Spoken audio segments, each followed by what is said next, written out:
What does Jesus Christ do? Because of our relationship with Jesus Christ, he cuts the days short. He shortens the days. That passage can be interpreted in a couple of ways. The way I interpret it is this. Hey, you know what? We're not going to be here for 7 years because our days have been cut short. We will not go through the entire 7-year tribulation period. The time that is so great, it is so devastating, it is described as uniquely a period of great distress. It's been cut short for us. That's because of what Jesus Christ has done for us. Lastly, why do you think that he tells you in advance that this is going to happen? Why do you think? Let me ask you a question. Didn't we have a couple of snowstorms recently? When the weatherman made the forecast, what did you do? Where'd you go buy? You went to the grocery store, didn't you? You stocked up on what you thought you were going to need, didn't you? You got the forecast, and you prepared for what that forecast, that weatherman said was going to happen. Now, suppose you woke up one morning and you didn't know anything about a 20-inch snow. Do you think you'd be mad at that weatherman? No, he gave you the forecast. Why did he give it to you? Well, if he didn't, you're going to be pretty upset with him. Certainly, would say that you weren't very worthwhile to him and he wasn't very worthwhile as a weather forecaster. But the reason why you really got it was because you got to get prepared. Well, what do you think Jesus Christ is doing here? He wants us to get prepared.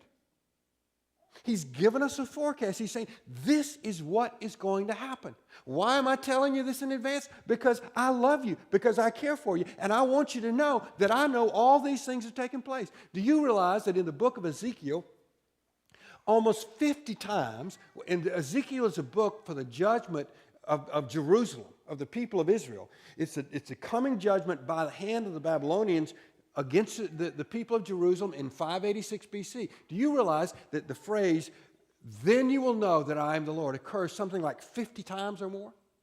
In other words, what he says is, this is what's going to happen. And when it happens, after I have said it, you know what? Because I said it and now it's been fulfilled, you will know that I am the Lord. And so what it does is it reveals the nature of God. That he loves you, that he cares about you, and he's trying to prepare you for what's coming.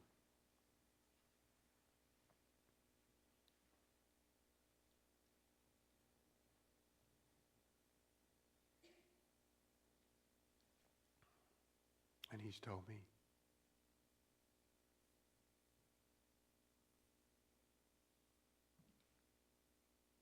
He's told me. And I don't tell you.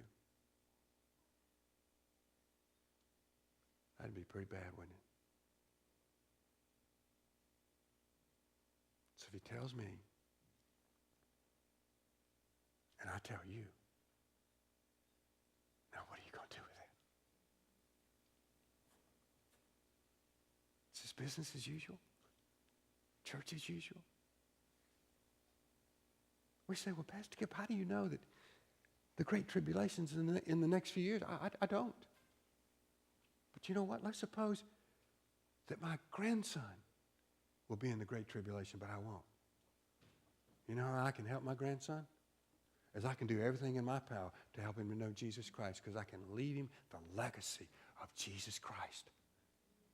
And that's what you can do too. You don't worry about the when. 9 times in the Gospels, Jesus says, be alert, be alert, be alert, be alert. Not once. 9 separate times he says that in the Gospels. Be alert, church. And he says all those be alerts in the context of the last days.